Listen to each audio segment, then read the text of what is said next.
29 oyda 18 oyga aylanma mablag' uchun kreditlarimiz bor. Tadbirkorlarga beriladi. U ijtimoiy shaxsga tadbirkorlik bo'lsa 29 oyda 18 oygacha 6 oy imtiyoz davri aylanma uchun. Bundan tashqari moliyaviy ko'mak 100 kreditimiz bor. Jismoniy shaxsga tadbirkorlikka beriladi hammasiga.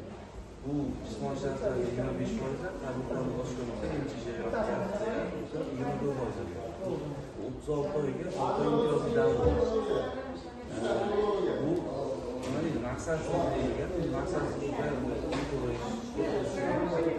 uchun xohlagan maqsadga tadbirkorlik uchun garovlar beriladi. Garovga noturar bino yoki mashina ishlab chiqarib lizingdan oshmagan mashinalar olinadi. Uni o'zimiz baholab ko'ramiz, baholab qancha kredit olishga shu baholarga baholangandan keyin chiqib beramiz. Faqat u jismoniy shaxslarga 100 million so'mgacha, yuzlarga tadbirkorlarga 300 million so'mgacha. Bundan tashqari aylanmasiga bor, aylanmasi bor bozorlarga beriladi, aylanmasidan kelishdi beriladi. Bundan 18 oyga 3 oy imtiyoz davri 26%. Plastik yoki naqdga tashlanadi.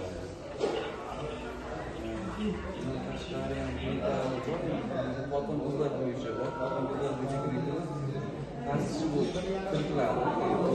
Ayol tadbirkorlar uchun ta'sis ulushi 50% dan yuqori bo'lsa, imtiyozli kreditlar bor. 84 oygacha aylanma uchun beradi. Bu 20% asosiy sotib olish 20% beriladi, aylanma uchun 20%. Agar shunday tadbirkorlik qilaman desa, kreditlar bor. Buni beramiz. Yo'q, tafsilni aytyapman, garov